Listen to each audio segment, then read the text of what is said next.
Raise your hand if you think that education is probably the #1 thing that is going to ensure your child grows up to be a successful young adult. Think about it. Education is the foundation upon which most of our financial and often personal success is based upon. Obviously, there are exceptions, and I think we kind of love those underdog stories and celebrate the outliers, those people who made it big despite dropping out of high school. Katy Perry, Jay-Z, Richard Branson. I think it's pretty safe to say that those are the exceptions and not the rule. Most, not all, successful people have had a really thorough education. For example, Harvard has the highest number of billionaires compared to other universities, and the highest number of millionaires, double the amount of Stanford, which was #2 on that list. I'm Oliver, and I'm a family systems therapist, and I've worked with kids and families for my entire career. So if you're interested in parenting or family work, hit follow and subscribe. Or even better, if you want to know your own parenting style, take the parenting test. The link is below. I think it's natural for most parents to value education in the understanding that it's in our kids' best interest. Even if you and your family value the arts or your children are into acting or music, they need to be taught how to play instruments and how to act and dance. And on the flip side, if a child is failing algebra, I think it's very common for parents to hire a tutor because nobody wants to see their child struggle and fail in the topic that they find hard. My final argument in this debate about education is this. If you won the lottery, like millions, wouldn't you put your child in the best school in your area? Now, most often that's a private school with smaller classes and more support where you pay for the privilege of having teachers who are motivated and interested in helping your kid. Valuing education for our kids and ourselves is, in my opinion, something that you just can't go wrong with. There's a lot of misconceptions about tiger parents, which I hope to clear up, but the core of the tiger parent is their value and appreciation of education for their children because they love their kids and want them to succeed. If you're still not sold on this idea of education being so important, you might agree with me, though, that every child has talents or areas that they are better at than others.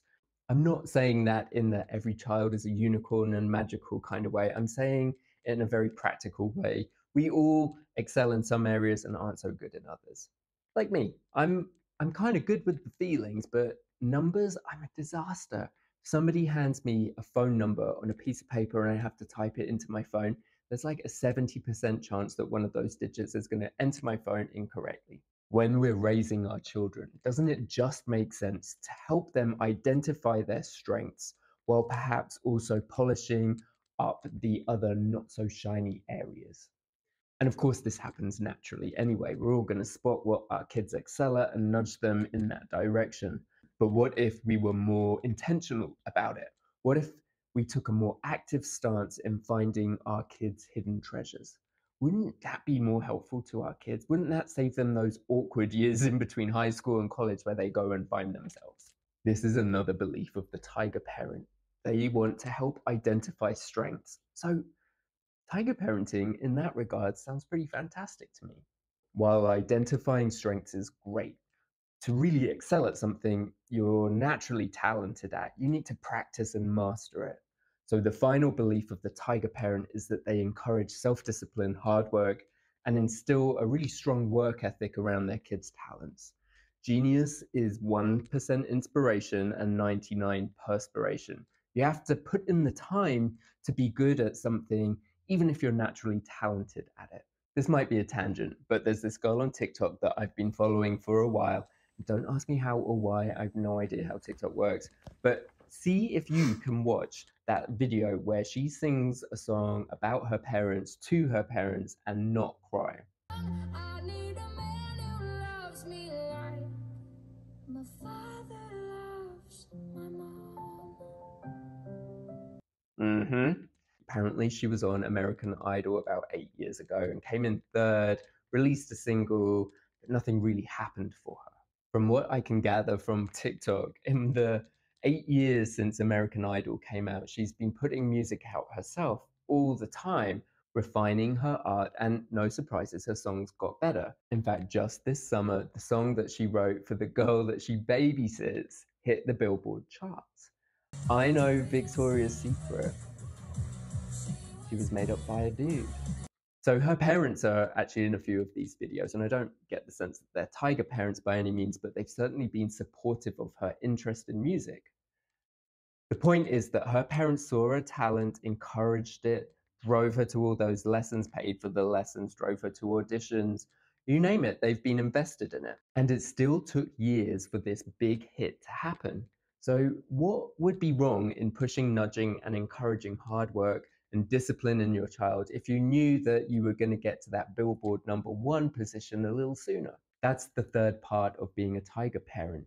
It's about promoting hard work, self-regulation around your work and your talents. I mean, if Jax didn't have a strong work ethic, there would be no Victoria's Secret on my workout playlist. The term Tiger Mum was made famous by Amy Chu's memoir, Battle Hymn of the Tiger Mother. And since then, there's often been an assumption that all Asian or Chinese mums are tiger mums, or all tiger mums are Asian, and that is just not true. Number one, tiger parenting is not bound to any race. And number two, there's a vast array of research which shows us that parenting styles in Asian cultures are incredibly varied. I read some research which says, in fact, most modern Chinese parents don't actually subscribe to the tiger mum parenting style, nor do they believe that this model of parenting actually fosters the most successful children. I think tiger parenting is becoming a racial stereotype, and perhaps with a negative connotation that I wanted to shine a bit of light on in this video. It's actually our Western way of thinking that has a habit of wanting to put people into boxes. I mean, literally, there are 4 boxes that we have for parenting styles in the West. So I'm making this push for using the idea of the 4 dials of parenting instead of 4 boxes. And in actual fact, these 4 dials were the basis for the axes that we use to create the parenting chart anyway. I'm not making this up. If you've seen any of my other videos, you kind of might know that I love putting things on spectrums, not into boxes, because it gives us that variation and the ability to be different and flexible. When you put parenting on 4 different spectrums, there's an infinite number of combinations and variations. And that's why there's a new type of parent term coming out every other week, because there's so many options to choose from. And also, nobody likes being put in a box. So there are 4 basic components of parenting that help us become healthy, functioning adults. The first style is about acceptance. We want to feel accepted by our parents, not rejected. This helps us develop a healthy sense of self-esteem, knowing that we are worthy of love and affection and loved. Number 2 is about warmth, and we want our parents to be warm and loving, not cold and distant, and that helps us create a sense of safety in relationships and lowers our anxiety. Control of behaviors is in the mix because we really need help controlling our behaviors when we're young. We don't know that you can't touch the hot oven or paint on walls or punch people, so we rely on our parents to help rein our behaviors in. And we want less of that the older we get. But even then, we still kind of rely on our parents for a while until our own internal guidance system has come online. Control of autonomy. You first experience this as a parent when the terrible twos hit. It's all about the sense of self coming online and your baby realizing that they're a person who's separate from you and trying to exert their will and independence by saying no. This becomes a battle almost that lasts most of childhood, with the child pushing to be an individual outside of their relationship with you and the family. I think it's pretty safe to say that the tiger parents dials are turned up to high on these last 2 dials. They're quite strict when it comes to behaviors and tough when it comes to controlling autonomy. They know what's best for their child and act accordingly. Part of the stereotype of the tiger mum is that they're mean or cold, which would imply their love and acceptance styles are turned all the way down. This is an assumption, and I don't know or believe that this is true of all tiger parents. So I'm leaving it in the middle because I suspect this varies from family to family. When I think of tigers, I see power, authority, and magnetism. And I think they give their cubs a reason to look up for them with their demand for respect. And the tiger parent is an authority when it comes to their children, sometimes demanding obedience or at least compliance in a similar sort of way. Tigers have a singularity about them when they're on the hunt, a focus on the prey, and And I think tiger parents likewise are focused on achievement, success, and education. Tigers are incredibly protective of their cubs. I certainly wouldn't want to get in the way of a tiger and her litter. There's a ferocity there that comes from loving and caring for their offspring. And similarly, that determination and perhaps some forcefulness is present when it comes to a tiger parent and their child. Finally, we'd expect to see a tiger teach her litter to hunt and stalk. And I think the same is true of a tiger parent who takes on the responsibility of being a teacher, instructor, drill sergeant, and even a cheerleader. Research on the effects of tiger parenting has been mixed. Some studies have found that children of tiger parents tend to have higher academic achievement and success in school. For example, a study published in the Journal of Child Development found that Chinese American children of tiger parents had higher grades and test scores than children of other parenting styles.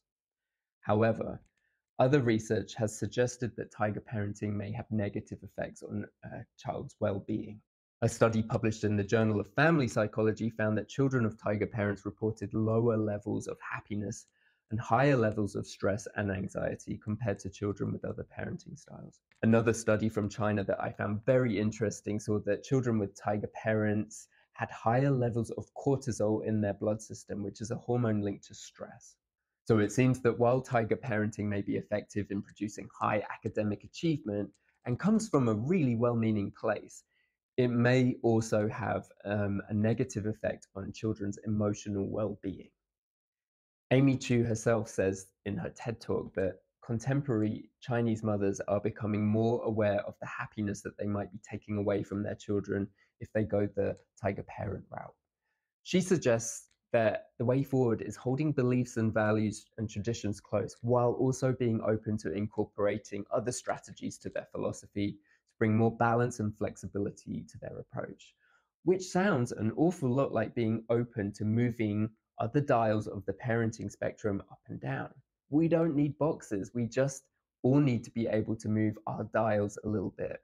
And remember, if our dials get stuck in any one position, that's when we often end up in trouble. We need that movement there. Hit follow and subscribe if you are into parenting and want to know more about a family systems take on parenting and raising kids.